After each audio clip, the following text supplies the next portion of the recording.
करीब 1,76,000 रुपए के ऑल टाइम हाई के बाद से सोने की कीमत में लगातार उतार चढ़ाव हो रही है। कयास लगाए जा रहे हैं कि सोने का भाव अब 1 लाख रुपए से नीचे तक आ सकता है। नमस्कार, मैं हूं आपके साथ ममता तिवारी। आप देख रहे हैं न्यूज़ 18 का डिजिटल प्लेटफॉर्म।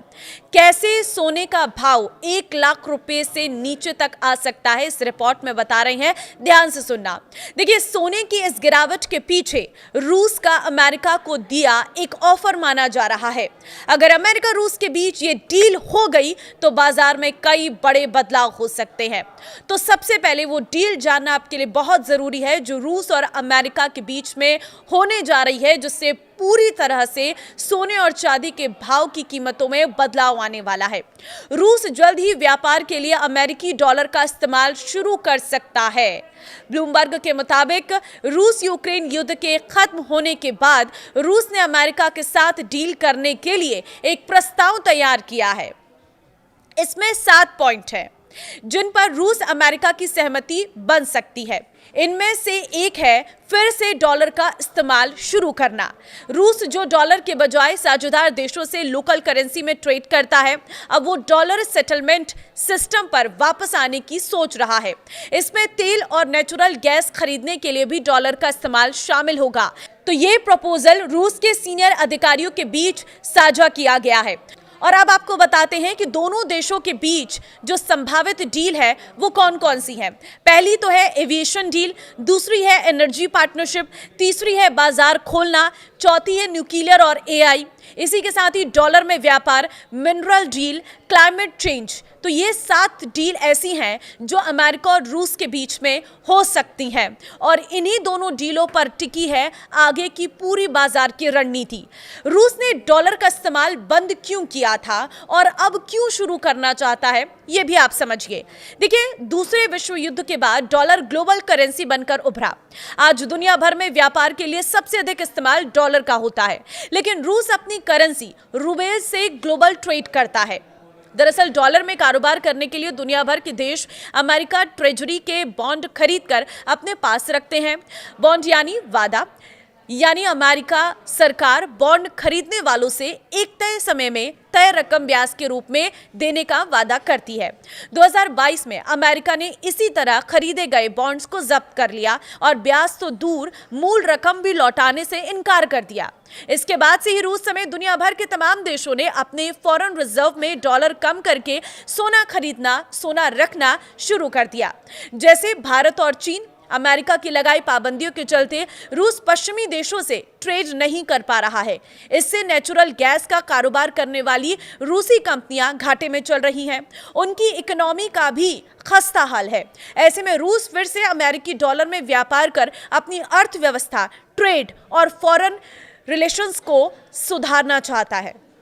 तो क्या रूस के डॉलर इस्तेमाल करने से सोने के दाम घटेंगे? तो देखिए, डॉलर पर निर्भरता कम करने के लिए दुनिया के कई देश, खासकर ब्रिक्स देश, अपने रिजर्व में डॉलर कम कर रहे हैं और सोना बढ़ा रहे हैं। 2005 में भारत के फॉरेन रिजर्व में सिर्फ 4.3% गोल्ड था, जो 2025 में बढ़कर 15% हो गया है। 2000 से 2025 के बीच चीन का गोल्ड रिजर्व 443% बढ़ा है और ब्राजील ने 2025 में 16 टन सोना खरीदा है। इससे पहले 4 सालों में उसने कोई सोना नहीं खरीदा था। तो एक्सपर्ट्स का कहना है कि रूस के फैसले के बाद डी-डॉलराइजेशन की प्रक्रिया में बड़ा बदलाव आएगा। दुनिया भर के सेंट्रल बैंक घबराकर तेजी से गोल्ड रिजर्व कम कर सकते हैं। इससे मार्केट में सोने की सप्लाई बढ़ जाएगी। जब मार्केट में किसी चीज की सप्लाई डिमांड से ज्यादा हो जाती है तो उनके दाम गिरने लगते हैं। सोने के साथ ही आने वाले दिनों में ऐसा हो सकता है। देश के सेंट्रल बैंक सोना खरीदना कम कर सकते हैं। इससे सोने के दाम में भारी गिरावट आ सकती है। संभावना है कि सेंट्रल बैंक अपना सोना मार्केट में बेचने भी लगेंगे। तो क्या सच में सोना 1 लाख से कम होने वाला है? तो देखिए, एक्सपर्ट्स का कहना है कि भारत में सोना पहले ही अपने ऑल टाइम हाई से 15% कम हो गया है और अभी इसके और गिरने की संभावना है। भारत में सोना 1 लाख प्रति किलोग्राम से कम हो सकता है। 2027 तक भारत में प्रति 10 ग्राम सोना 90,000 से 1 लाख रुपए के बीच सेटल हो सकता है। सोने की कीमतों में उतार चढ़ाव की अन्य संभावनाएं भी बताते हैं। सोने की कीमत कम होने से लोग लॉन्ग टर्म इन्वेस्टमेंट के लिए सोने में निवेश बढ़ा सकते हैं। परमाणु हथियार के मामले में अमेरिका और ईरान का मुद्दा अभी सुलझा नहीं है। इन बातों से सोने की कीमतों को पुश भी मिल सकता है। 2026 में अब तक सोने के दाम में कैसे उतार चढ़ाव आए वो भी आप जानिए।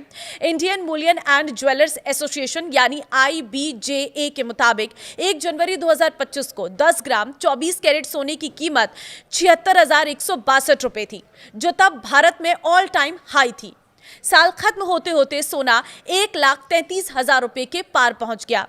सोने में ये तेजी 2026 में भी जारी रही। 29 जनवरी को सोना 1,76,121 रुपए के ऑल टाइम हाई पर पहुंच गया, लेकिन 3 दिन बाद 1 फरवरी को ही ये गिरकर 1,48,697 रुपए पर आ गया। 12 फरवरी को रूस अमेरिका की डील की खबर आने के बाद इंटरनेशनल मार्केट में सोना 3% तक गिर गया है, 3% तक गिर गया है। भारतीय मार्केट में भी अगले दिन सोना 2,885 रुपए गिरकर 1,52,765 रुपए प्रति 10 ग्राम पर आ गया है। हालांकि 16 जनवरी को जब बाजार खुला तो सोने में 1,315 रुपए की बढ़ोतरी हुई, 1,54,080 पर यह पहुंच गया है। तो इस तरह से सोने के भाव में उतार चढ़ाव देखने को मिला। 2026 में खास तौर पर सोने की कीमतों में काफी ज्यादा उतार चढ़ाव देखने को मिला है। अब सीधे सबकी नजरें टिकिया अमेरिका और रूस के बीच होने वाली उस डील पर। अगर ये डील फाइनल हो जाती है, अगर रूस एक बार फिर से डॉलर पर व्यापार करने लग जाता है, तो कहीं ना कहीं सोने की कीमतों में एक भारी गिरावट देखने को मिल सकती है। तो जिन लोगों की पहुंच से सोना दूर हो गया था, उनकी पहुंच में ये सोना आ जाएगा, लेकिन जिन्होंने अपना पूरा पैसा सोने में इन्वेस्ट कर दिया था, उनके लिए उनकी राह थोड़ी मुश्किल जरूर हो सकती है। लेकिन ये फिलहाल आकलन है। अब ये अमेरिका और रूस के बीच होने वाली डील पर टिका हुआ है। जैसे ही उस डील पर कोई चर्चा शुरू होती है, दोनों देशों के बीच में बैठकें होती हैं और दोनों देशों के बीच में डील पक्की होने लगती है, वैसे ही मार्केट में इसका असर देखने को मिल सकता है। हालांकि यह भी अनुमान है, इसके लिए कोई स्पष्टीकरण यहाँ पर हमने नहीं दिया है। ये बस एक अनुमान के हिसाब से आपको जानकारी दी गई है कि सोना इस हद तक भी गिर सकता है और आपकी पहुंच में आ सकता है। फिलहाल इस वीडियो को शेयर कर देना सभी लोगों के साथ, ताकि बाजार में हो रहे उतार चढ़ाव में सभी लोग इन्वेस्टमेंट करने से पहले एक बार सोचें और तभी जाकर किसी भी शेयर को खरीदें या सोने चांदी में इन्वेस्ट करें। नमस्कार।